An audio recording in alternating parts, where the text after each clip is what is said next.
So welcome to Let's Go Live with Gigi Meyer, and I have the classic mystery author Lee Clark of the wildly popular Matthew Paine Mysteries.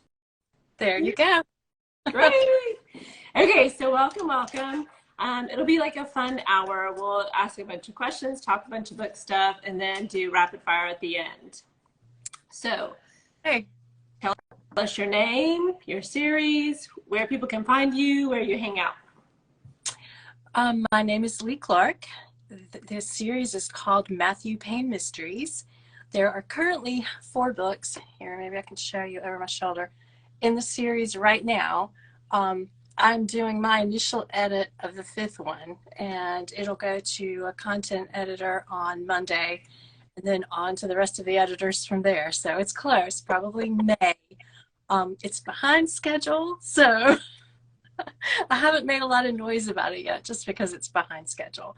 But Matthew Paine is a character that I absolutely love, really, because he was kind of inspired by my brother and my son. So what's not to love, right? And he kind of gets sucked into all of these murder mysteries that he, the investigations that totally without trying to be, for the most part. But he's discovered that he kind of has a knack for that. So the things that made him a great doctor, he's a general practitioner. Okay, so I was like, is he a detective, a policeman? No. So what is he? He is a general practitioner. He's young, he's about 30. He's a general practitioner in a family practice in a little fictitious town called Peak, North Carolina. If you're from North Carolina, that's very thinly veiled, but anyway. And he gets pulled into mystery, the murder investigations, and finds out he kind of has a knack for it. Okay, well, wow. Let's back up a moment. 4, and you're writing your 5th, is kudos, because that is a lot of work. And so congratulations on that. I have never met an author that is ahead of schedule or on time for their deadlines. Everyone I know is behind, and they beg their editors for more time. Yep, some grace. Give me a little grace. I'm okay. The only one I'm worried about is the copy editor at the end. I'm a little worried about pushing her schedule out too far. Everybody else, I think we're okay. So I'm pushing it. Well, that's a good question right there. What is your timing? How long is it with you? And then how long is it with all your other vendors? So if you could educate us on that.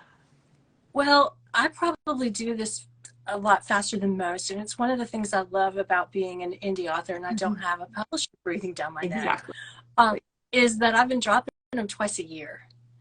So 1 in the spring and 1 in the fall. And that is aggressive. It's a pretty quick cadence, but usually when I'm finishing up one, I already have ideas for the next one, and I'm already jotting those down off in another file somewhere, and the characters are already talking to me, and some of the plot line is already starting to form while I'm finishing the one I'm currently writing. So that's true here as well.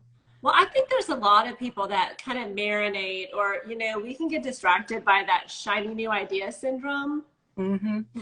And so you have to jot them all down, and especially when you whip, you kind of get stuck on your whip, or you write yourself into a dead end, or it gets a little boring, or your pacing problems. It's so easy to get distracted with your shiny new idea. And I think that's true of editing, because I'm not an editor. And I don't enjoy editing my own writing. I know what Nobody does. Makes perfect sense to me, right? Why doesn't it make sense to you? I have only met one author, and she's like, I love rewrites. She drafts, and I could not do the way she drafts and she dictates it in, which I love that idea. No punctuation, no identity of it's him or her, any of that. She just straight line dictates, and then she will fix in editing, or she'll fix in rewrites. And I'm like, oh, that is miserable. Yeah, I can't imagine trying to do that level of rework. I can't. I think if I were dictating, I would say, period, open quotation. And I think I would say it. I don't think I could go back later and add. No, I have to, because I try and dictate where I can.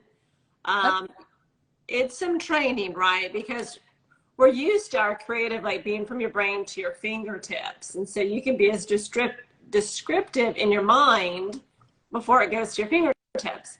Well, when you dictate, it's literally like she walked into the room, she ambled, she strolled. And so you're kind of working it all out while you're talking. So to me, that would be a mess to edit. Oh, it definitely would be a mess to edit for me. It definitely would. I don't know how people wrote books with typewriters. Oh. And I'm constantly backing up and moving around and cutting and pasting and, you know, oh, I really like this. Shuffle that over there for a little while because it doesn't go here, but I really like it. So it's going somewhere, you know. You can't do that with a typewriter. I don't know. Stephen King, the legend, Stephen King, still uses a typewriter. I did not know that. Mm-hmm. Wow. And I know, and his books are huge, and there's like a zillion subplots. So yeah, but he's a master. I don't even know how many books he's put out. His brain must be like something we should study. It's a little dark. It's a little dark, a little scary. Like, But I mean, if he can hold all of that, you know, that's exactly the kind of thing I'm talking about. When you get into the subplots and some of the little sidelines and conversations that you know the characters have to have, but you're not sure of the right time to introduce that information. For somebody who can just do that off the top of his head and type it on a typewriter, that's just mind-blowing. It's remarkable. So back to that. So you publish twice a year, spring and fall. What is your, like, from when you start to when it is released? What is that timeline? Like, how long does it take you to write? Then it goes to the editors. It usually takes me about 3 to 4 months to get what I would consider a finished draft. It takes a good 3 months probably to write something. Yeah. And I would say it's probably 4 months to get a good, what I would call a finished draft. And then it starts going to editors and ARC reviewers and all of that. How many words is that? About 120,000, give or take. The book I'm working on now is only about 117. The first book was about 116. I think the biggest one was like 124,000. So somewhere in that ballpark. I was going to say, because it's roughly 30,000 words a month. Yeah, I hadn't really broken it down to that. You're like, that's overwhelming. Don't say that. Don't say that. Well, it makes me feel better, though, when I get kind of stuck, you know, because I feel like I'm not doing anything. Actually, I probably was doing a lot when you put it that way. Exactly. I feel like all of us authors are our biggest critics, and we're so critical, and we don't give ourselves enough credit. Absolutely. I came out of corporate America for like a little over 20 years, and was in the software industry, believe it or not. I mean, so I was doing all the technical stuff. And in 2014, this idea, this scene, this image was just in my mind, and I couldn't get it out. So I thought, I'm going to write a book. I'm going to write it and just see what happens. So I wrote the first couple of chapters of what would eventually become Dead Spots. And I got busy, put it aside, didn't have time to work on it. 2017, it wouldn't get out of my mind. You know, it was just kind of always dingling at the corners of my mind. So in 2017, I picked it back up and I looked at it and I said, well, this is trash. And I rewrote those first 2 chapters and I added a couple of chapters, and then I got busy and then I put it aside, and then COVID hit. And then I picked it back up and I read those first 4 or 5 chapters, or however many they were, and I said, well, this is still trash. So I rewrote all of that and I kept going. And I'm editing the work in progress now, so sometimes I still look at it and say, this is trash. The only difference between 2014 and 2017 and now is I have a lot more confidence that I can fix the trash. I'm sure it's not trash. It definitely is not. If you have 4 books out, you're writing your 5th, you have a fan base, you have people that love it. I mean, it's wildly popular. I enjoy it. I think if you enjoy what you're writing, then your readers enjoy it too. I think it shows in the writing. I think I do. You're right. I completely agree with that. So that's a good question. Do you write full time then? I do now. Nice. How do you like the transition from corporate America to full-time indie author? I will never go back unless I absolutely have to. I I think I'd know. be starving and on my last crumb of bread before I would go back. Okay, I'm a dark romance author, so we say some crazy, crazy stuff. And I retired from corporate America 30 years, and Oh, I tell everybody, like, wow. I will turn tricks on that street corner before I go back to corporate America. I was like, I will prostitute it out. And they're like, okay, that's a little extreme. It's fun. My version, though. Much more entertaining. I know. I wouldn't, but I might write that character though. There you go. That sounds like great character material there. A woman who got beaten up so badly in corporate America that she'd do anything not to have to go back. Oh my gosh, girl. We grew up, we were in corporate America and grew up in it way before the Me Too movement. Yeah. And yours is male dominated industry, so is mine. So I tell everybody, I'm like, shoot, I have been felt up, proposition, you name it. You name it. Oh, okay. Well, I guess I can say the name of the corporation if I tell you that that never happened to me. I will not say any of mine. I worked for IBM for 22 years. Oh. I do feel like I got passed over some, but I never had to deal with anything that you're describing. And there were times when I absolutely was the only woman sitting in a room full of men. And at first I didn't even notice it. Yeah. And then at some point I kind of looked around and went, wait a minute. Yeah. Yeah. Real weird realization. I did. I know I got passed over. I have a million stories from that, but eventually they will all make it into a book. And so I can't wait for certain people to read it because they'll be like, oh, is this me? It reminds me of that Taylor Swift song, It's Me. Hi, I'm the problem. It's me. It's going to be so many old people in my life. Some of the things that I learned and the people that I met have already crept into the books. In fact, I warned a guy that I used to work with. You know how in note strings everybody like makes a comment and they change it to a different color so you can see who's commenting on what when the notes are flying? And so, all of the main colors are always taken. So there was this weird color that was sort of a greenish, brownish, I didn't know what to call it. And so I asked the developer, I said, so Chris, what color is this? What do you call that? He goes, well, the middle school boy in me says that's pond scum. Pond scum. So I always teased him about his pond scum color. And that just made it into this book that I'm editing now because there's a character whose eyes are going to be that greenish, brownish, nondescript pond scum eyes. Okay, I gotta write that one down. I like that. Not that I'm gonna use it. Oh, go for it. But to text, because I'm still connected to a lot of these people on LinkedIn, and I did text the guy and say, guess what? Thanks so much for that description because it's going in a book right now. What did he say? He just laughed. Well, that's great. I still use that color. So why writing? You left corporate America, and I know you'd said these ideas have been kind of marinating since 2014, 2017, but why writing at all? I think I've always been a writer. My undergraduate degree is in journalism, and that really was what I had kind of intended to do. Yeah. And I just entered the market at a point where we were a dime a dozen, and the jobs were flying away faster than I could apply for. And so I went back to grad school and went at it from a technical angle at that point.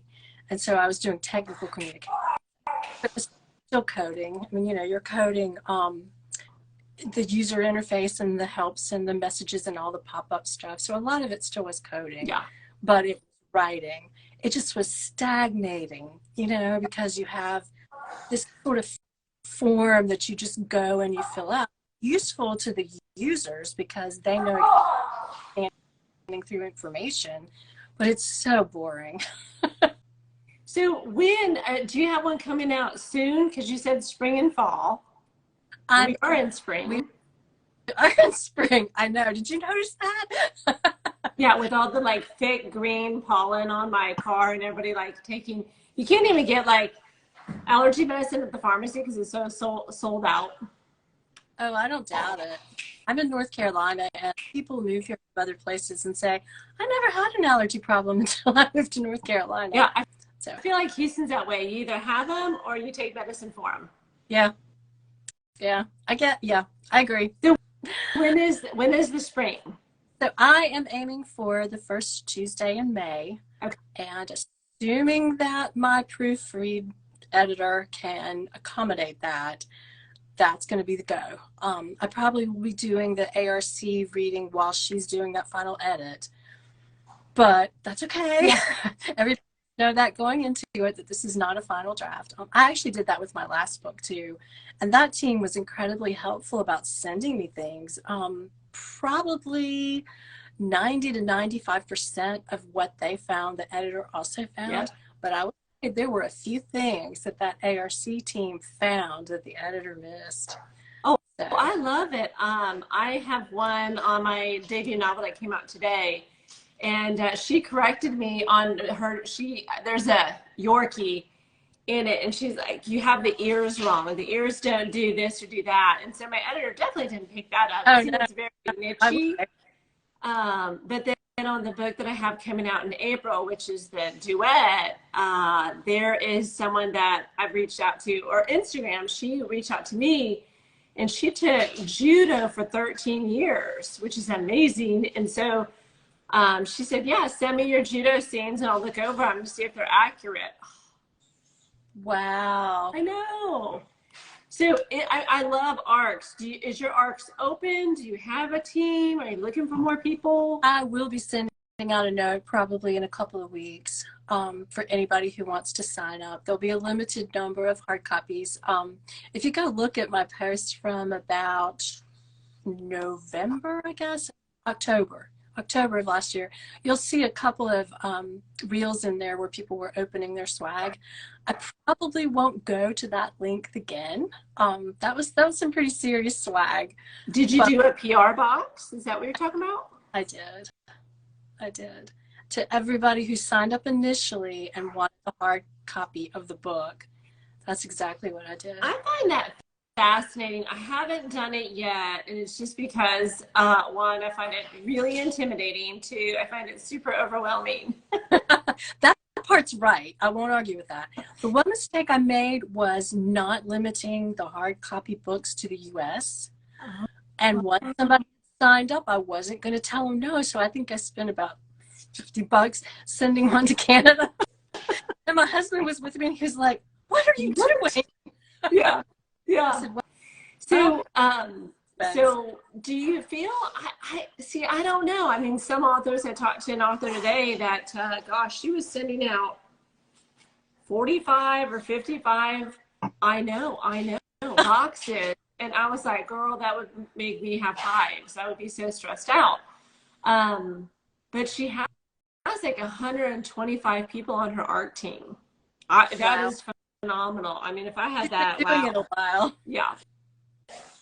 I would have to have that amount on my street team. Please don't send me 125 feedbacks. Oh yeah. Yeah. That book would never be published. True. If we listen to even just half of the people sometimes making some suggestions, books probably never get published. And you have to turn on a filter too once they are to evaluate the comments and decide, okay, is this something valuable and valid that I can fold into my writing, learn from it, and say, okay, you're right?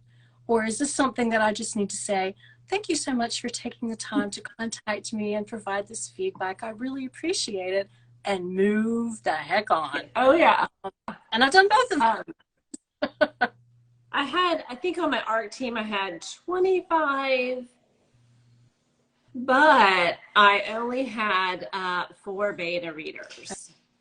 Okay. And so do you have a separation between ARC and betas? I don't. I have a content editor that this book is going to on Monday, and she's the only one who has carte blanche to make recommendations about the characters and about, you know, the plot and whatever. Everybody else, I turn that filter on, like I was just talking about. Yeah. Is really a valid comment, or is this just somebody's opinion and they would prefer it the other way? And if they would prefer it the other way, then part of me just kind of says, all right, then you go write the book. Oh, yeah. Because I know sometimes the books we write, people don't resonate with the main character. Right. Or if it's a female and a male character and there's any kind of romantic element, or like sometimes they just don't like in your mysteries. There's probably some people that don't resonate with your character, your cast of characters. Right, yeah, because not everybody's going to connect with them. Mm-hmm. For the most part, you know, my comments are positive, my feedback is positive, and I'm very thankful for that. I'm thankful that I do have a following, and they will let me know if this book is not out in May. I will be hearing about it. They'll be coming for you. They're also not too excited. I've spoken at, you know, bookstores and various places. They're not too excited to hear me say that this is a 7-book series. You know, the number of completion. It is a 7-book series. So that's an interesting statement, because I hear from authors when you go to any of the conferences, or, well, now we're getting all together in person, but on the virtual, they were like, the longer the series, the better. And so I don't know, to me, I do read some of the longer series, but they get a little lengthy, and I can't remember all the details, and I can't remember all the kingdoms, and I can't remember all the Fae princes, or I can't remember I just can't remember that stuff when the series gets too long. Yeah, and I'm afraid they get a little repetitive. I mean, almost like you run out of ideas for those particular characters. I'll show you this. Here, let me see if I can get it over my shoulder. I'm going to flip these around and see if so good. See if you can tell me. There's a method to my madness. Okay, so first book. Yeah. Light, dark. Oh, reversing. Second book. Third book.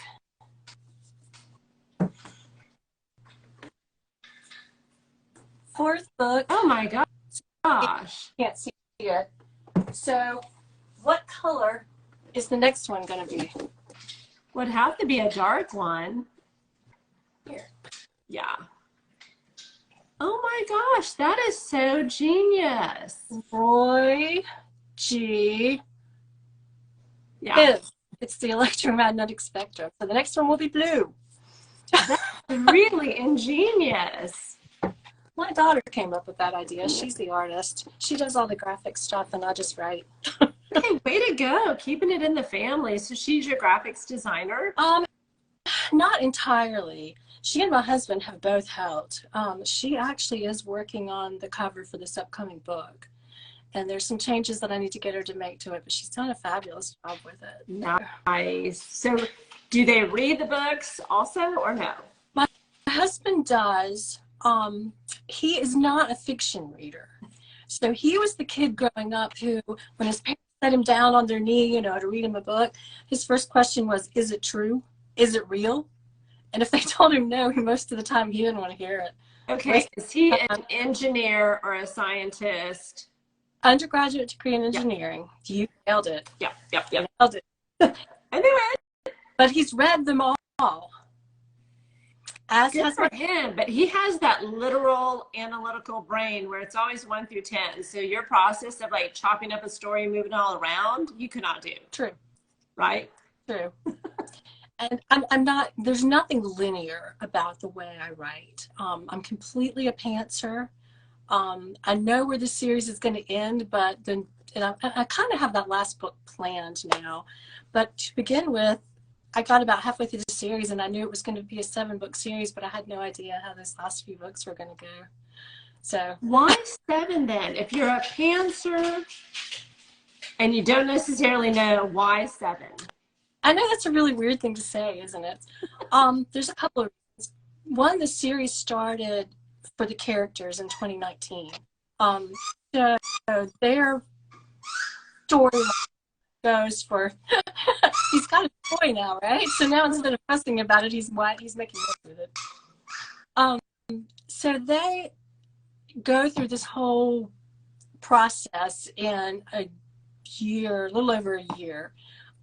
So what happened in the spring of 2020? And that's also why the story's going to here, because COVID's going to hit and it's going to affect a lot of the things that they do and the way that they do them. So your series is matching the storyline of COVID, kind of? It's just going to end when COVID kind of starts, because the story started in 2019. That's really cool, though. You're the first person to hear that little piece of information. Oh, you heard it first, right here. You did. Well, let me ask you this. So are you going to stay in mystery, and would it be another series? Yes, and probably. That's the genre that I read the most. I used to read some romance, so maybe I'll dabble into that. Maybe I'll come play in your sandbox. Come on, we'll have you. Write some mystery. Write some romance. I could not write mystery at all. I love mystery. I've read a bit of it, but I'm just not that. I don't know how you guys do it, because I feel like it's like a spider web all leading to like the same, like, it's the whodunit, and then you find out at the end. But there's all these little like spider web parts that have to come in from all these different angles. It's not really ingenious. It's not linear. It's a recursive, messy writing process, because sometimes you get to a point where you say, well, that's not completely logical. Something needs to happen to trigger this. So you figure out what needs to happen, and then you go back up and you kind of weave it in through the storyline. So it's not linear, which is why I understand Stephen King, how he can sit down with a typewriter and write that. That just blows my mind. And to do it as a pantser, that blows my mind, because I think like Danielle Steele, everybody knows her. She's written, I don't even know how many romance novels, and she does like a 70-page outline of her book. I'm like, well, heck, man, what do you have left to write? And that's romance. Yours, I could see where you'd have a really heavy outline to get all the pieces and this little clue, and that was side look, and that one said this and that scene. Some people probably do. What you don't see is that I have a gazillion Google Docs. So there's one that has a timeline so that I can figure out when events happened and go back and refer to them.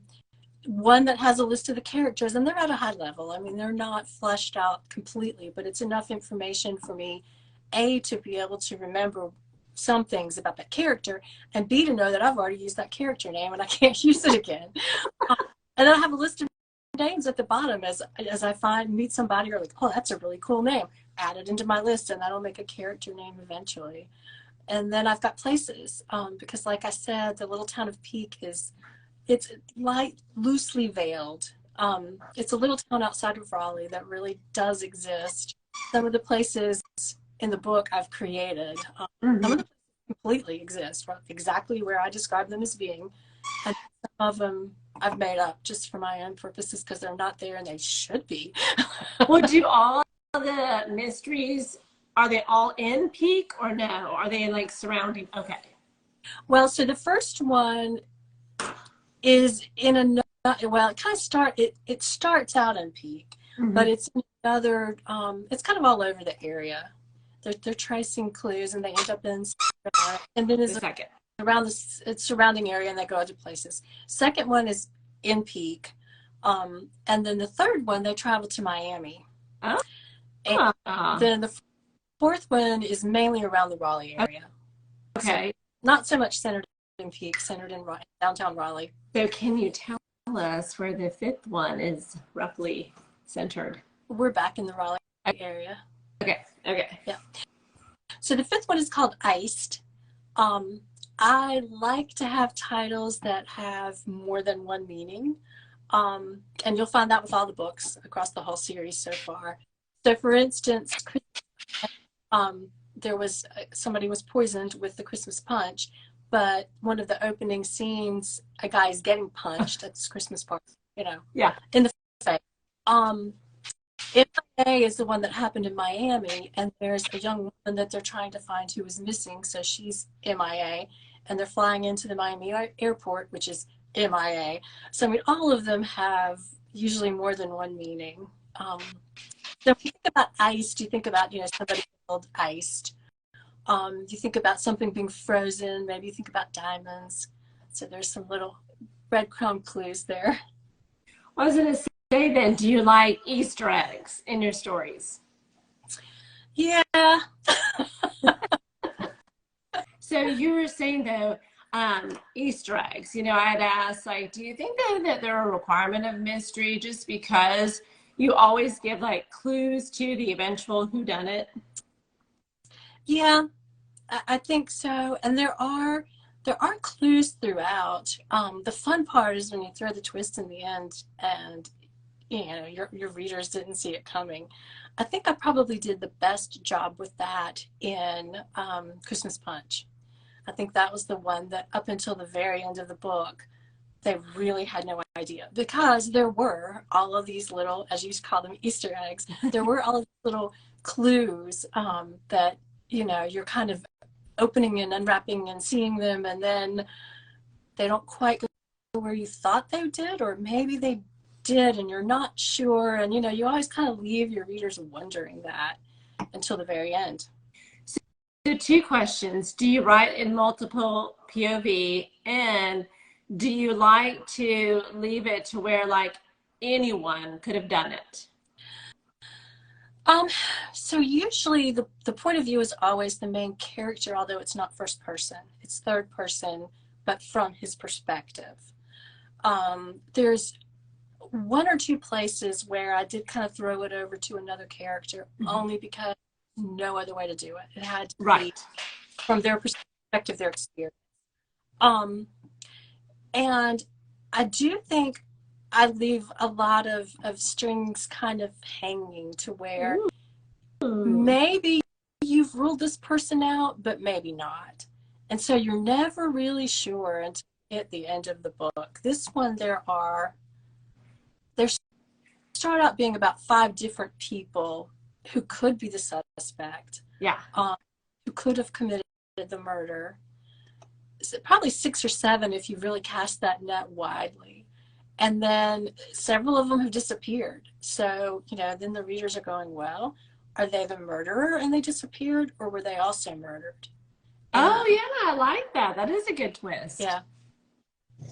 See, at one point, I know multiple POV is incredibly popular. Yeah, and I've seen so much more of it lately. Mad respect for those authors that can do it and do it well. But I always come from the frame of mind that in life, we don't get everyone's viewpoint. You are only operating on the information that you have, you perceive, or you take in some way. And so, my gosh, how great would it be if I could know what you're thinking and you're thinking and you, but it's not live. And so I know some readers don't like single POV, but I love it. I'll probably always write in it because that's life. I don't know that I always will. I will tell you, have you ever read any Louise Penny? She's a Canadian author, and she has a couple of series as well that are murder mysteries. One of them, sorry, I'm going to put that out of my reach. I'm making noise with my wine glass. One of them is a male character, which had been compared to my series, which is why I started reading hers. Because, anytime a reader compares you to somebody else, you have to go see. Which is also... It would be the biggest compliment. It is. That's why I'm doing the Agatha Christie challenge this year, because I've had multiple people, different people across all of the books, so not even the same book, say that my books remind them of Agatha Christie. Okay. She is the best-selling author of all time for mystery. So. Wow. Yeah. But what is the Agatha Christie challenge? So there is an Agatha Christie organization, foundation, I guess, and they're doing promotional stuff on Instagram too all the time. So there's an official Agatha Christie handle on Instagram, and the annual challenge is you read a book every month. So there's a theme for the year, and then there's a theme for each month. Yeah. And they pick a book that you can choose that particular book that goes with that theme for the month, or they have some others that you can choose from that go with the theme. And so you're basically reading an Agatha Christie book each month, and they have discussion on Instagram at the end of the month. So I've been doing that and posting reviews of the Agatha Christie books as I go, because I had not read a lot of Agatha Christie. That was something my grandmother read, my mom read, when I was growing up. And that's exactly why it didn't appeal to me. I just thought, something my mother reads, my grandmother reads. That's an old series. Yeah. Exactly. But I mean, she's a master. Well, that's what I was going to say. Have you learned a lot, just craft and structure? Not as much from her necessarily. Mm-hmm. I mean, but I've been an avid reader of that genre for many, many years. So Margaret Maron was one I absolutely loved. And a couple of people have compared me to her, and I see that because her main character in the series that I particularly enjoyed, because it was set here in North Carolina, Deborah Knott, like Knott. Yeah. She was a judge. So Judge Knott. That's so clever. I wasn't thinking about her when I made Matthew Paine a doctor. That just didn't enter my head. I just thought it was fun and I wanted to play with it. So in every book, there's always some reference to it. And people react differently. Sometimes Matthew's surprised when people find out he's a doctor and his last name is Payne, and they're just like, and then other times, people react and but his standard reply is, go ahead, give it your best shot. I'm sure I've heard them all before, but I would love some new material, so go for it. So I have a friend, and she was talking about having to take her husband to the urologist, and his name is Dr. Butts. Oh, no lie. So if you need to use that and weave it in somehow, like a colleague or something. Okay, they win. And that's real life too. I mean, they win. It is. And then there was another doctor that that we had, I was in banking and we had banked, and his name was Dr. Manlove. And he was a urologist. Oh, I know. So there's two that you can use. All right. Always looking for material.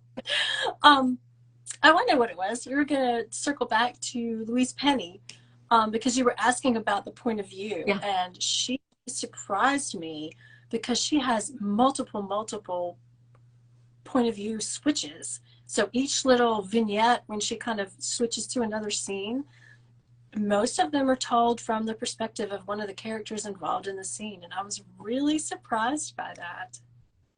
But is it, okay, one thing, and I probably shouldn't say this, but it kind of irritates me when it's one scene, and then if there's 5 characters, they take 5 chapters to talk about that one scene.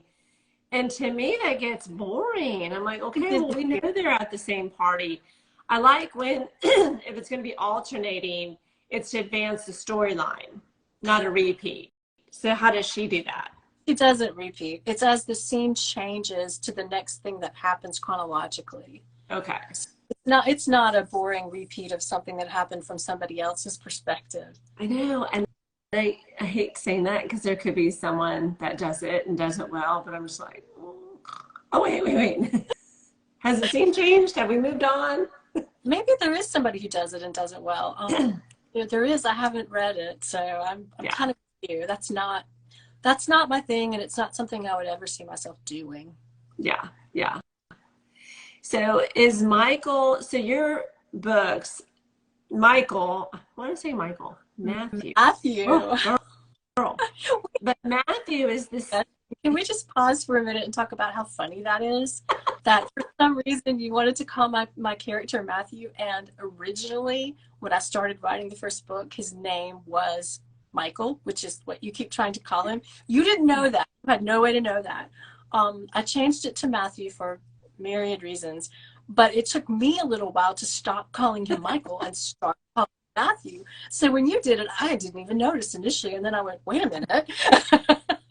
That's my character. Yeah, I didn't even know that. So that's why that was funny. There's a That whole is story that made that really entertaining. synchronicities of the universe, I guess. I guess. But in each book, Matthew is the common denominator. But does the cast of characters, like you were saying, in your Christmas Punch, you didn't know if like they were killed or they were the killer. So are there a steady cast of characters, or is he the only one? No, there's a steady cast of characters. In the first book, he befriended, kind of accidentally, a homicide detective. And at first they just didn't really, they kind of didn't like each other. And then as Matthew got more involved of necessity, I mean, it wasn't because he wanted to be, and initially it wasn't because Danbury wanted him to be, it was just because the person who had been murdered showed up in his office and he was the last one that anybody could find to have seen her alive. Right. So that's how he got pulled in. And then eventually he and Danbury kind of develop this mutual respect for each other, and then they get to be friends. And so Danbury's in all of them. Matthew has a love interest in the first book that honestly, I was going to write her out. I wanted her to be part of his past that he was trying to get rid of and move past. And Cece had other ideas. She just decided she wasn't going anywhere, so she's still around. And I think I did such a good job in the first book of making her, of wanting to make her disappear, that it's almost sometimes like I'm writing a soap opera. There are two very distinct camps as far as the Cece character goes. There are some who think, oh yeah, that character needs to be developed. That's who Matthew loves. They need to be together. And then there's some that are like, no, absolutely not. She needs to she needs to go.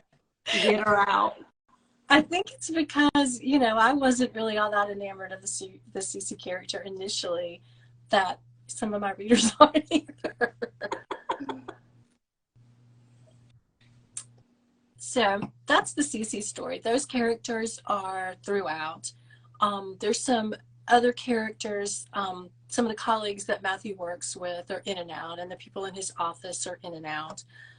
His family, he's very family oriented, so his family tends to make it at least mention, even if he doesn't have a scene where he's actively with them, which I think he doesn't when he's in Miami, but he's talking to them still, and they're a part of his life, so they're still there.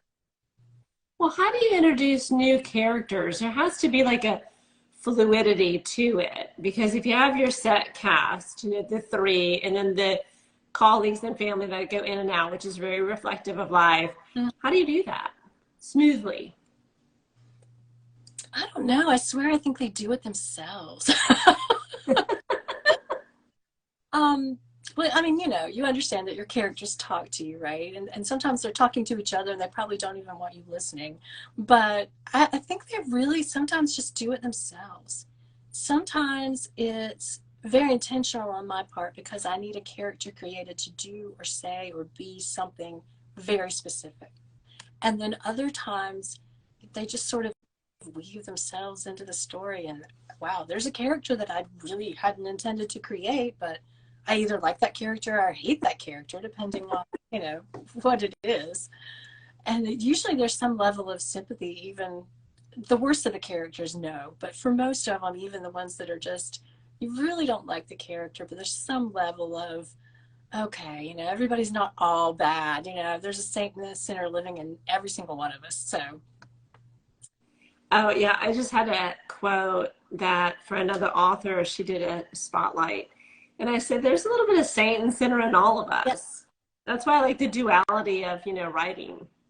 Exactly. Because nobody's black or white. We're such shades of mingled and interposed gray.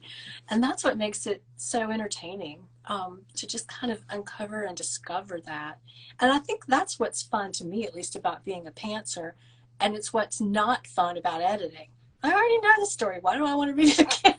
I know, and again, and again. And at some point, you're just like, let me just publish this thing. Because I hate this book. I hate the story. No one's going to buy it. I don't know why I wrote it. So yes, I understand that. I just get bored with it after a little while. I'm like, okay, I'm ready to move on to the next one now. I'm still polishing and refining this one. And I know the story. I'm ready to go discover the next one. But I think that's part of being a pantser and enjoying that discovery process of discovering the characters and discovering little plot twists that maybe I hadn't really intended on including, but oh, that makes her an interesting, yeah, that's got to go in here. And some So, of my, do you develop your characters ahead of time, or do you have like a rough outline and they end up revealing their idiosyncrasies and their traits? they do, they end up revealing themselves. Sometimes I don't know until I'm well into a book who the murderer actually is. I don't know myself. It's not like I set out to say, this person is the murderer. And sometimes I'll start to set up one and it's just too easy. It's like, nope, that's too obvious. That's too easy. That's not the murderer. Okay, so who is? And I have to go back in my own mind and figure that out because I That didn't is that. that is really fascinating though, because literally this is your world, your characters, and you're like, I don't always know. Yep, I don't always know. That, that's where the magic happens, when your characters just kind of like walk through the pages, the rest of the pages for you. Yeah, yeah. It starts to just kind of unfold in your own mind. And I mean, Mhm. you can ask my husband. I've been known to jump out of bed at 2 in the morning and come running down here to my desk and furiously pounding away because something, and I don't want to lose it. I'm afraid if I roll over and go back to sleep, I'll wake up in the morning and go, huh, I know I had a really great idea. No, what was it? Shoot, that's me everywhere. Car line, the grocery store. I'm like, oh, I'll remember that. I don't remember it. I don't remember it. Yeah. Showers are great places for some reason for inspiration. I don't know why. Is the car your place, or where does your muse just start talking to you when you're not expecting it? Okay, so I have teenagers and they're in like 4,000 sports and activities. So I am always in that car. Uh, So I think by default it's there, but I also walk a lot. I'm out in nature a lot. I have a pool in the backyard, so I'll sit back there and write a lot of times, which is really nice to write poolside. Um, but I think inspiration can hit you anywhere. I have had those middle of the night wake ups. mhm. I dictate it into my phone, and then when I wake up, I'm like, what in the heck? What? You can't even like, because you have to train your phone based upon your voice, and Yeah, it's all groggy. And I'm like, what is that word even supposed to be? yeah. What did I mean at 2 o'clock in the morning? Exactly. Oh, my Because brain. at 2 a.m., I was brilliant. Yeah, or at least 2 a.m. You thought you were brilliant. Sometimes I wake up the next morning and I don't think I was as brilliant as I thought I was at 2 I'm a.m. like, But that girl's dumb. I don't know what she's thinking about. Yeah. 8 a.m. is just like, that chick's an idiot. sometimes, yeah, yeah. You have to have those characters to balance out the others. They can't all be brilliant. Oh, yeah. Besides, have a plot. If everybody always makes the right decisions and does the right thing, you never have a plot. No conflict, no plot. So why mystery? Of all the genres out there, why mystery? I think it's because it's what I've always enjoyed reading. There was about, you mentioned Danielle Steele. I went on a Danielle Steele tear there for a while. That was probably late teen, I guess, maybe early adult. It's been a I think while. we all Yeah. did. So there was a Danielle Steele tear. I was trying to think of some of the other romance authors I used to read. A lot of them were historical romance because for some reason that appealed to me, like as a teenager. What's Um, sweet? And as a teenager, you don't, I mean, I feel like the level of spice and romance is just skyrocketed. And so, raising teenagers, I'd be horrified. When I started this, I was like to my daughter, I said, you're never going to read my books, right? And she's like, never. I said, perfect. Perfect. Let's keep it that way. my daughter still hasn't, but there's a caveat here. I have to say this because it sounds bad if I say my daughter's never read my books. She is living in Miami. She's a med student down there. He's So super busy. So Miami is full of beautiful people, beautiful beaches. So what I've heard is like you're either indoors working or you're at the beach, no in between. that's probably true. It's a very, very striated place. I don't think there's anybody in the middle class living in Miami. Well, maybe except the students down there, like my daughter. I mean, my daughter's not either one. Um, the cars that you see and the people that have had everything redone. Um, Nick, it's that, or it's the people standing on the street corner. There just doesn't look like there's a lot in between that I've seen. So it's an interesting place. oh yeah. I mean, and there's a lot. So that's like the port of choice coming up from like South America or Cuba or Central America. And so the culture there is really rich. I have a couple friends that live there and they love Miami. They're like, there's always something going on, something to do, something fun, the music, the food, it's wonderful. If you like nightlife, that is the place to be. Yeah, yeah. I'm a writer, kind of a nerd, where you're like in a dark corner somewhere. Yep. And my daughter in med school is kind of right there with us. As an undergrad, she probably would have been really happy in Miami when she was still like, woo! But now she's, buckled down and really studying as a medical student. So she's not so much into the partying and that whole life anymore. So she lives on a little part of an island that's kind of secluded. The only thing down there on that end of the island is her apartment complex. And wow.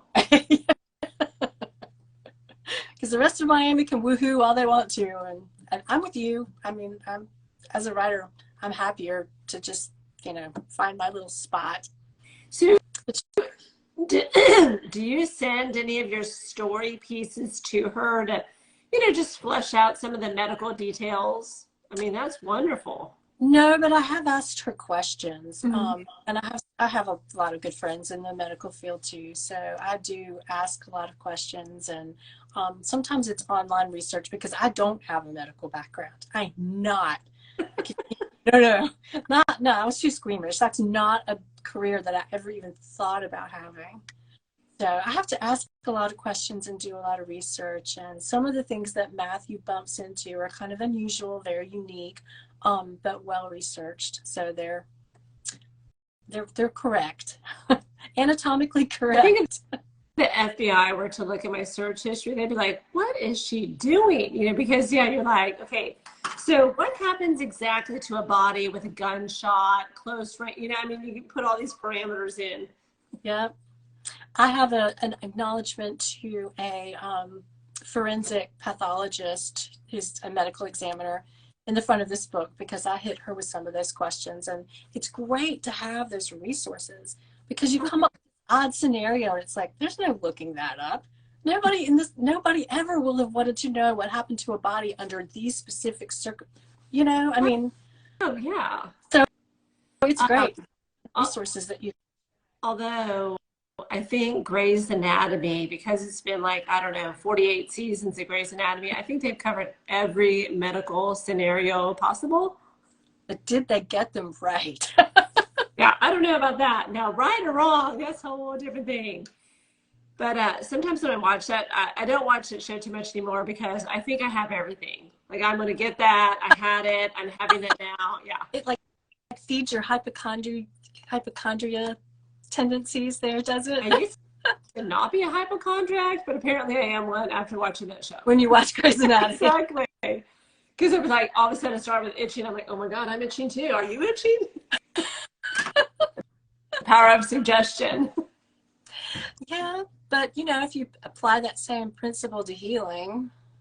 I know I should. So what do you feel is the most important elements of a story or a book, or what do you look for that you want to put in yours? I think it's just got to be interesting. And for me, at least as a mystery author, there's got to be a surprise. The element of surprise has got to be there. And multiple surprises. I mean, like the more surprises you can hit your audience with, the better. If things start to get a little dull, then you just take that poor character and you just throw them into some kind of traumatic, horrible, awful situation. I know, and you feel bad. You're like, I'm so sorry, Matthew, that I have to do this to you. But, things are a little slow at this point and we need some action, man. So you're getting ready to have to go through this. I'm sorry, but it's the way it is. Yeah, it's okay, Matthew. Yeah. You're always going to be okay in the end. I'm always going to fix it for you, but you're going to have to go through this. So I think those elements are really important. where there's something to overcome, something that the readers didn't see coming, and then all of a sudden there's this big crisis or emergency or something that Matthew gets thrown into. And he does repeatedly. Would you say those are like standards of the genre? Not so much that the main character does necessarily. I think a lot of other professional, very professional mystery writers don't have their main characters in so much danger, trauma, excitement, action, adventure. I mean, Agatha Christie is a perfect case in point. Hers is much more cerebral, though, because her characters are always watching people and observing things, and it's all the little details that they put together to figure out what happened. And it's those powers of observation that she relies so heavily on, and it works. I mean, it's genius. But she doesn't usually throw her main characters under the bus so much. Not like you do. No, not. What they say though that makes for good writing is that when you like, because readers want, or I guess readers, you know, they put themselves in that main character's shoes. And so the more you throw at them, they're like, well, how's he going to get out of this? Well, how's he going to get out of that? And so they're right along with you, invested there, and they want to continue reading because they have to know, how does he get out of this mess? Yeah, exactly. If you can keep them from putting that book down, job done. Mm-hmm. Mission accomplished. And I think you're absolutely right. They identify, if you can get your readers to identify with your characters, I think that's really a big step towards successful right there. Because then whatever you do to the characters, you know, the audience is following, exactly as you said, the audience is following along and they want to know what happened and they can't put the book down. Well, especially with Matthew Paine, if you have 7 books, I mean, they have to be somewhat endeared to him for them to continue reading. Absolutely. And I do tend to leave cliffhangers in the epilogue of each book. And I've had readers say, oh, I hate it when writers do that. I understand why she did it, but I really hate it when writers do that. I know. I've heard it all. Do a cliffhanger, don't do a cliffhanger, come to a natural conclusion, don't come to a natural, you're just like, I don't know. I think some of the, like you said, because we're indie, some of the rules you can throw out and you can do whatever you want and you'll find the target audience that resonates with that. At least you hope you do. You hope you do. That is true. But it sounds like you like to write more thought-provoking, where the story lingers with you long after you've closed the book. I would love it if my readers said that, yes. Absolutely. Big time goal. So that if you're in that world, you don't really want to get out of it. You hit the end of the book and you're like, well, that's disappointing. It's over. And I have it a lot of times as a reader too. And those are the writers that I really cling to, and I go back and I read other books from, you know, the rest of that series or different whatever. I'm going back to those authors who make me get to the end of the book and say, well, I didn't want that to be over. That's so disappointing. It's over now. Oh yeah. No, I completely agree. That's the goal. Well, because they love the world that you've created ideally, and so they want more of it. And I tend to be guilty. I know that I'm a very, I'd say probably a long-winded writer. Like I'm going to have to tell you like how she feels and how she feels in this and this and this and this and all these different scenarios. It's very descriptive. I'm sorry? That's very descriptive. There's a lot of internal dialogue. Because I'm a huge dialogue reader. There's a ton of dialogue, a ton of banter. I feel like in romance or in life, that's missing. You know, I feel like we're either on our screens or at home. And so people are missing, especially after COVID, that banter, that exchange back and forth. So I tend to write a lot of that. But I think that's because that's what people are missing.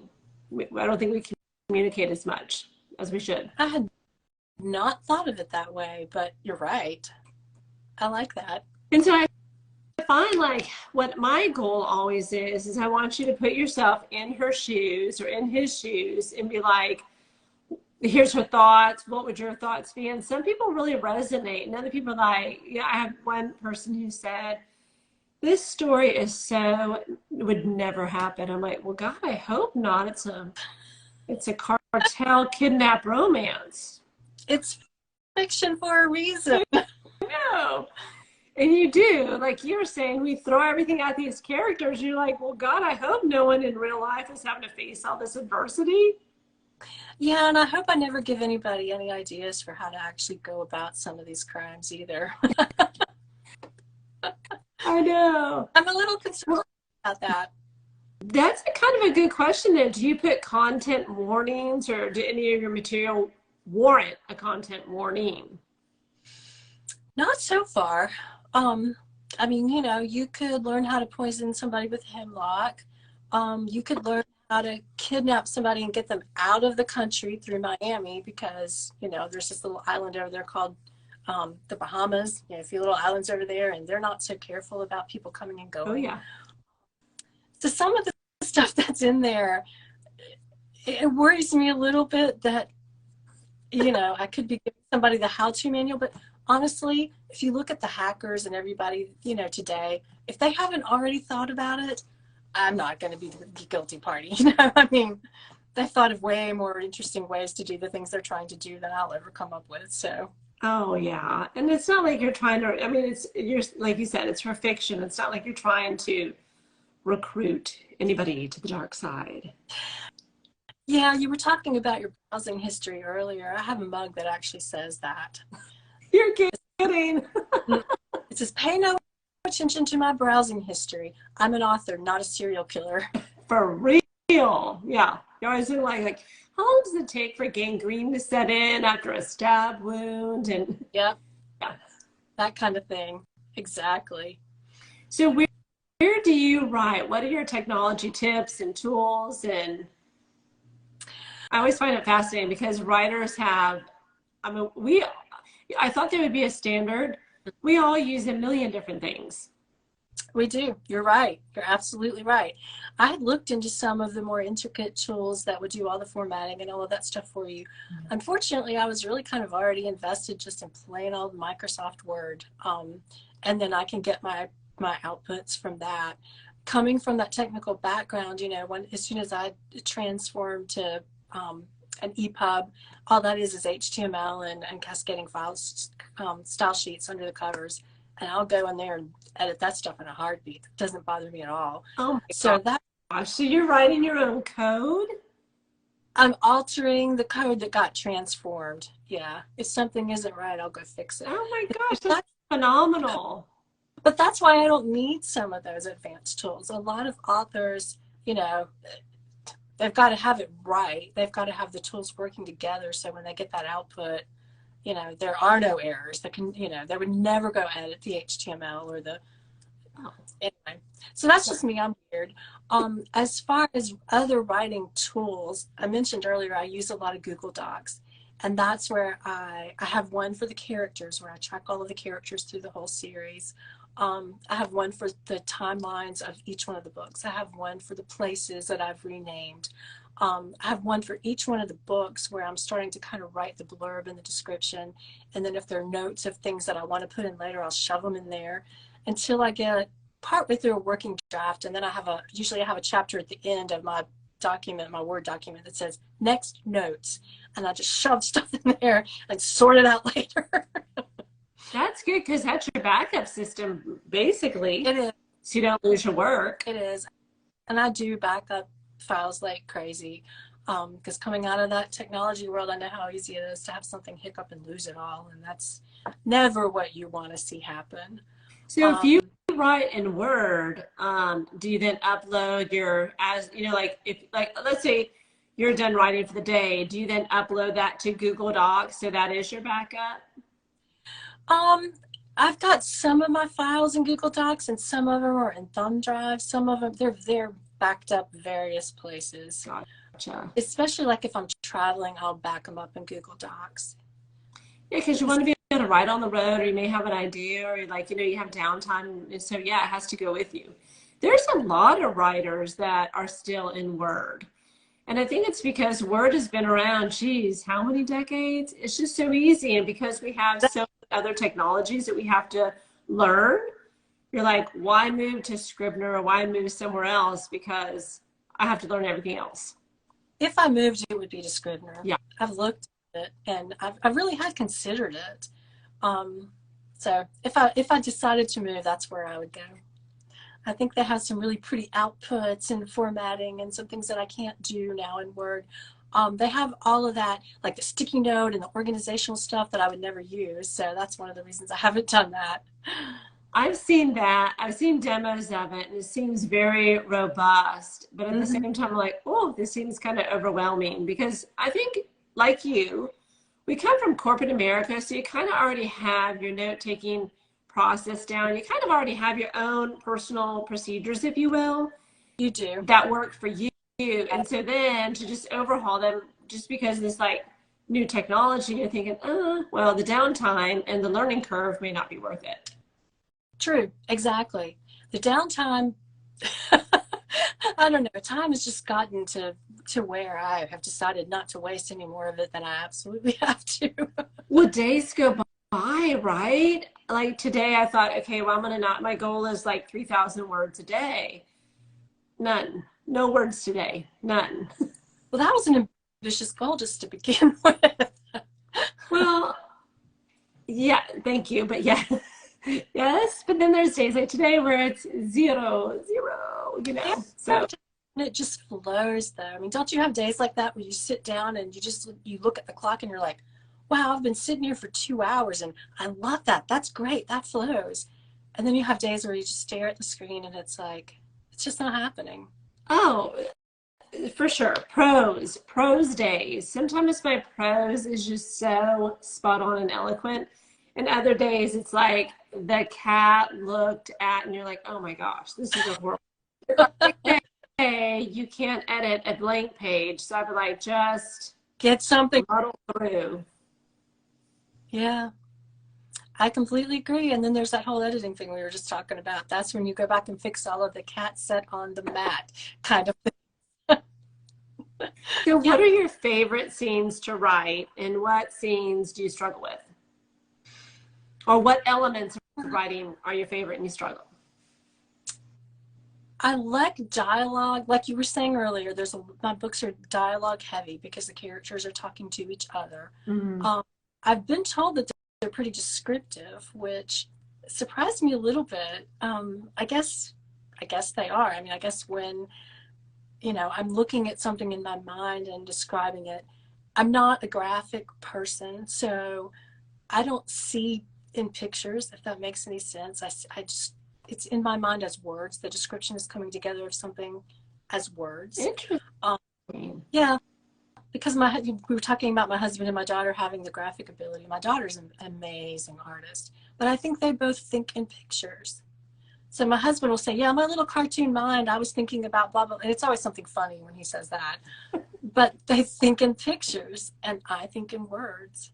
So the description and the character dialogues, I think, are my favorite things to write. Some of my least favorite, I struggle with, you're going to laugh at me, I struggle with the romance. No, there's a lot. Okay, so no, because there is in our romance writers group, I don't know how many romance, we're called baby authors, 'cause it's like publishing 3 books or less, all romance. But one girl a couple of days ago, one author, she was like, do y'all have a hard time writing sex scenes? Like hands, sometimes they have 4 hands. I forgot that one hand was up here, one hand was down there. And we had this whole debate on what you call like certain fluids.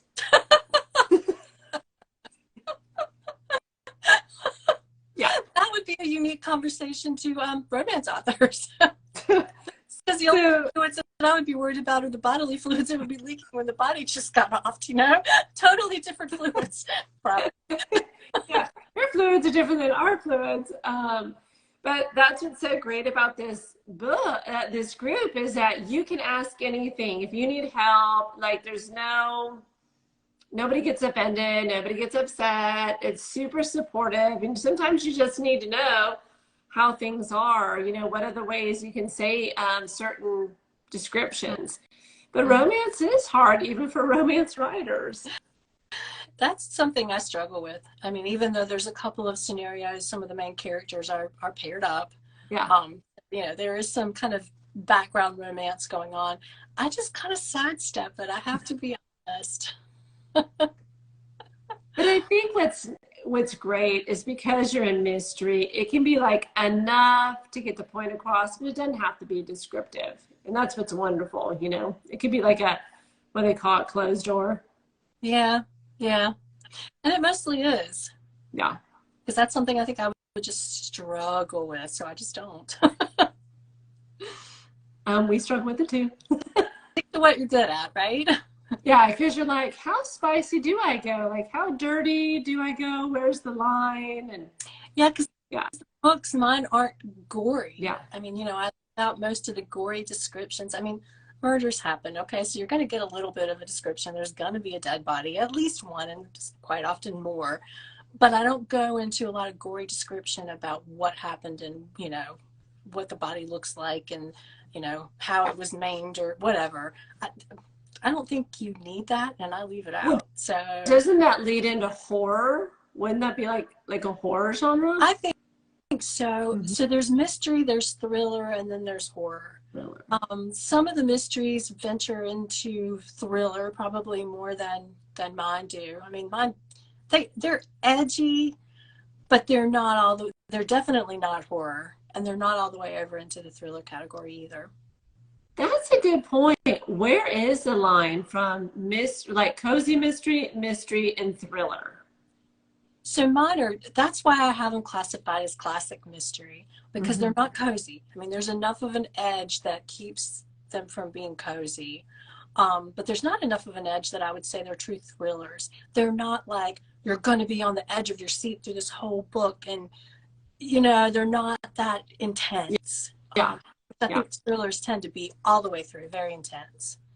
So to me, that's the line. Mine are too edgy to be called cozy, but they're not intense enough to be called thriller.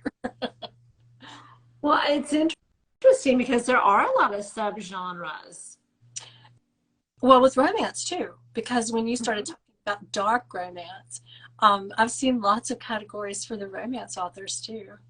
Oh, there's so many, so many. And so I think, you know, with Amazon, how you can do like 10 categories. And so it is tricky. And sometimes, you know, it'll be romance, but it gets put in women's fiction. I've seen that a lot too. Yeah. Yeah, and there's subcategories of the mystery, like if you're British or, you know, female protagonist or, you know, whatever. There's a lot of those subgenres too. Mine doesn't really fit into those. Are female protagonists in mystery not common? No, they are now. I think it's pretty common now, but it is a subgenre of mystery if you go look at Amazon. Huh. Would you write that? Would your next series be a female? Probably. Or I guess right now, your next series, everything's on the table. It is, but I have thought about that. I like the strong female protagonist. You know, have some challenges and kind of get knocked down a little bit too, but they're the ones who always know how to stand up, brush themselves off, and keep going. And so that's what I think. You just nailed it. You asked the right question.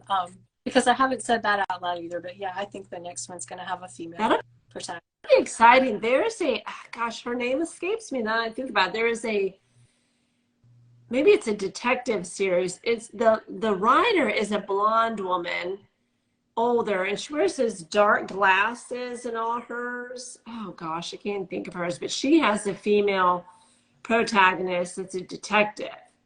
And I cannot remember for the life of me this author's name, but if I told you, like, you would know. But she must have like 20 books, and what it is this protagonist they're just all these different cases. And so they're enough of a standalone where you can pick up in any kind of order. Right. Because I don't think she has I don't think she has a steady CC like you do. Well, mine you can pick up out of order as well. I designed them to do that so that you won't have to have read the first one to understand the fourth one. Oh, There are some allusions back to things that happened earlier, but you don't have to know all about what that is to understand and be able to read and enjoy the fourth book. like a connected standalone, a connected series. Mm-hmm. I love Yeah, there is a that. thread through. They are connected, but you don't have to read them in order. Yeah. I would really hate that.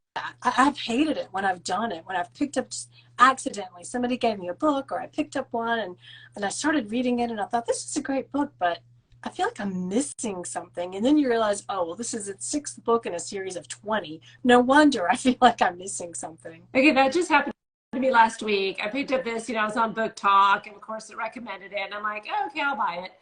So I read it, and at the end, it was like there was three characters, and the main character, right? And two get shot. And that's how it closed. The next book comes out February of 24. I'm like, you've got to be joking me. I wouldn't do that to my readers. I Shouldn't wouldn't tell them, should I? I don't want it done to me. I was just like, oh my gosh, a year-long cliffhanger. And I was like, okay, well, you're the idiot that didn't do your research and figure out that the next book is a year away. Yeah, I hate it in TV series when they do that too. I know. I won't, now that like basically everything's on Netflix. Yeah, that's Uh, that's series. yeah. I was like, how many seasons? One? No, I can't watch that. Not yet. I'll watch it next year when there's two or three. Exactly. So how do you stay motivated to write? That's a really good question. I don't always. I think it's like anything else. It's an ebb and flow. I mean, sometimes I'm super motivated and I'm really excited to get back in that world and I miss my characters and I miss the world I created and I want to be back there. And then sometimes I'm just like, oh, I just don't, not today. Yeah. So you don't write every day. I try to write every day, at least something. Some days I'll sit down to write and I end up doing marketing, or I end up doing stuff on Instagram, or, I end up doing other things. I end up contacting bookstores or answering 5 emails for people who would ask questions or setting up something else on Book Funnel. I mean, there's myriad things that you can do if you're not actually writing the book. And some days I get really distracted with those and I don't write. But Oh yeah, I mean, as an indie author, you are it. You are the entrepreneur. you So are I everything. like the variety of that because there's an author I know, oh, she can write 6,000 words a day, or sometimes up to 10. And she can do that Monday, Tuesday, Wednesday, and then she'll take off and edit like on Thursday, and then she's off on Friday. Wow. I know. I was like, she's a machine. That's mind blowing. It That's is.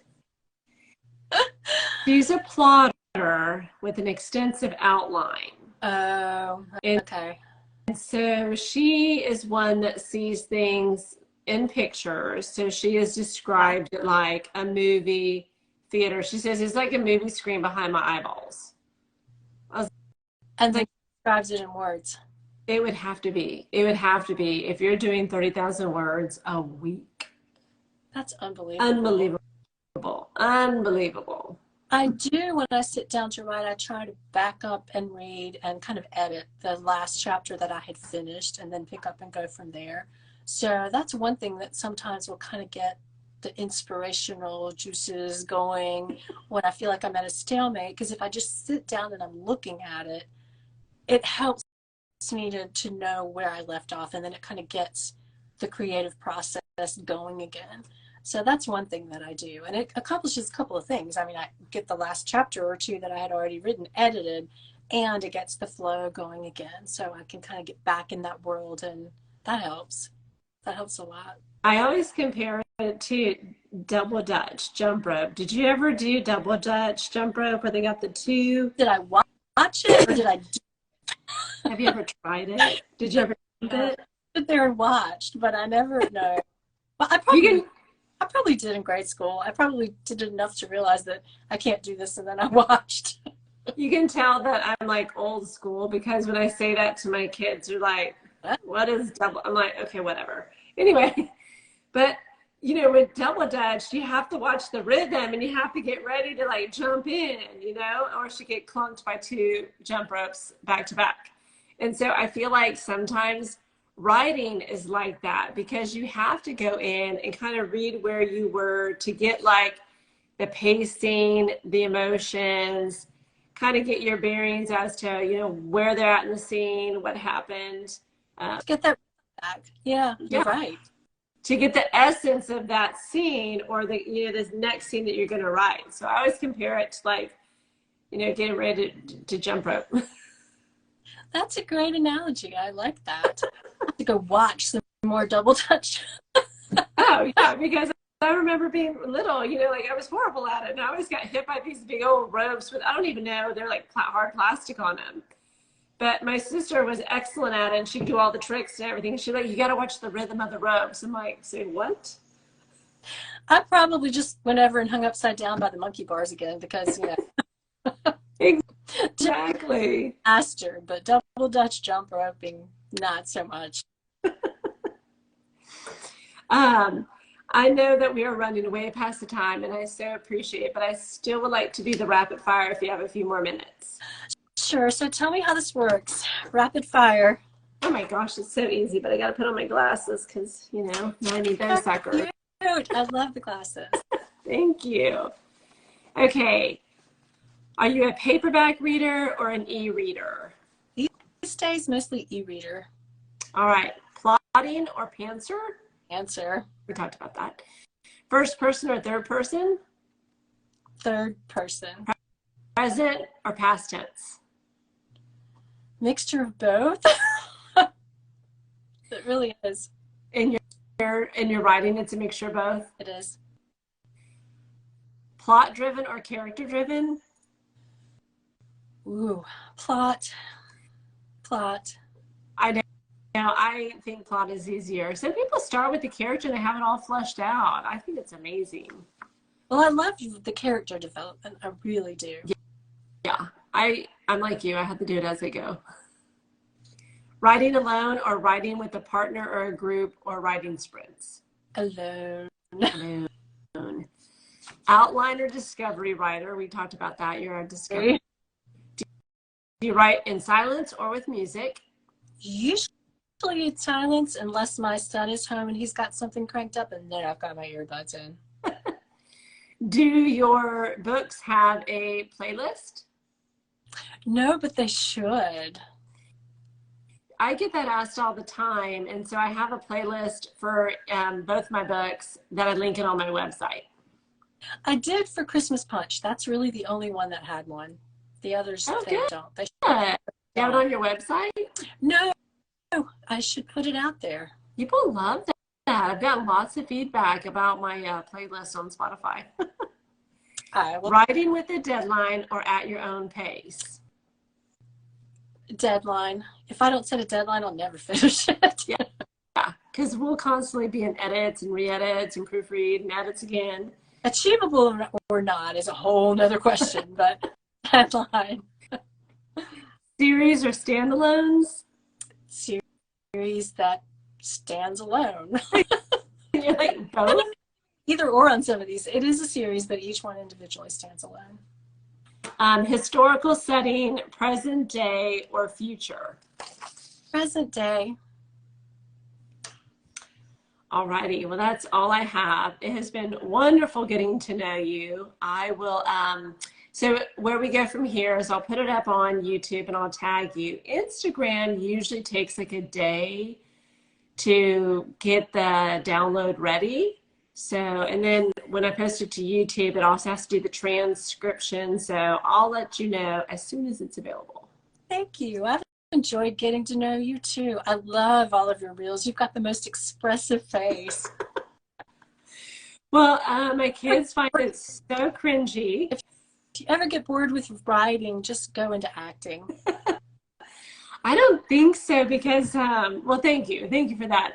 But on reels, and I don't know if they're going to shut down TikTok or not, who knows. But, you know, like I'm well past the expiration date of people on those, you know, on TikTok. Like they're all in their 20s and they're all cute. They don't have wrinkles, they don't have bags under their eyes. And so, but my whole philosophy is like, I only live once, so let's go for it. Yeah, exactly. Not going to be intimidated by all of those little up boppers over there with no wrinkles. Oh, I know. It's like they're perfect. Yeah, I'll watch your video and I'll try and use your creaseless wrinkle stuff. The problem is they don't think they're perfect, though, if you ask them. Oh, I know. You know, social media, to me, this is the good part of social media, is being able to meet like-minded people such as authors, right? Being able to interview authors. Um, that's the good part of social media. I've connected with authors all over the world. It's fantastic. It's so interesting to talk to people in Singapore, South Africa, London, Germany. But the bad side of social media is our youth and their comparison. You know, they see these highlight reels that may have taken 20 different takes to get the perfect one, and then they take their messiness of life and compare it to that perfect one. And they probably were heavily edited and cleaned up after the fact, too. Of course, it's angles, it's lighting, it's sucking it in, it just, yeah. And I feel like that's the bad side of social media. It is, because it puts a lot of pressure on our youth today to be perfect. And what that ideal is a moving target anyway. It's not something you can ever say, well, there's the bullseye, I'm aiming for that. I mean, it moves all the time anyway.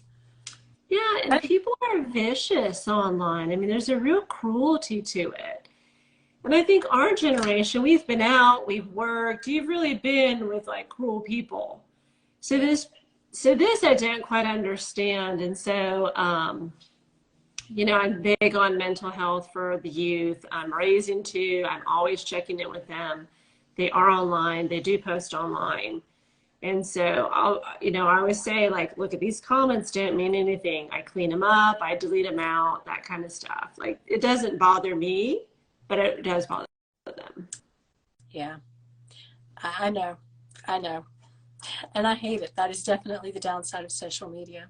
And I think it just emblazons and emboldens people to say things that they would never say in person. Cyber cowboys is what I always call them. You know, it's so easy to cyberbully, but I really do believe what you put out is what you get back. And so I've had some hate comments and they make me laugh. I think they're so funny. My daughter gets really enraged and I was like, oh girl, please, I've heard worse, I've seen worse, there probably will be worse coming down the line, doesn't matter. Good perspective. I like that. And good perspective to be teaching her too, to just let it wash off of you because it's not important. Oh gosh, no. One person's opinion, no. It was it Eleanor Roosevelt? It was I think it was one of the president's wives who said something to the effect of, what other people think of you is none of your business. So Andy Warhol, you know him, like everybody knows him, and his art is very abstract, right? He had once said, it's not for me to judge what's good or bad of my art. I'll leave that to others. It's just for me to keep creating it. Perfect. I love that quote. Yeah. Perfect. And we'll end on that perfect note. That's what I was thinking. That's the perfect end. I like that. It has been so nice, Lee. I wish you the best of luck. I will continue to support you and rally behind you online as always. And then I will send this to you as soon as it's up and live. Thank you. And I have a romance novel to go get off of Amazon. I understand they are live today, right? It is. I have like my little, you know, the like, look at that label. Oh, I haven't ordered my author copies yet. I'm so behind, but I'm like, whatever. I'll get around to it. We'll get awesome. I'll have to go get a copy of it, and I will read romance. It's a long one, slow burn. Okay. All right. Even better. Thanks so much. Thank you. I really appreciate it. It was great to get to meet you too. Thank you. Bye, Lee.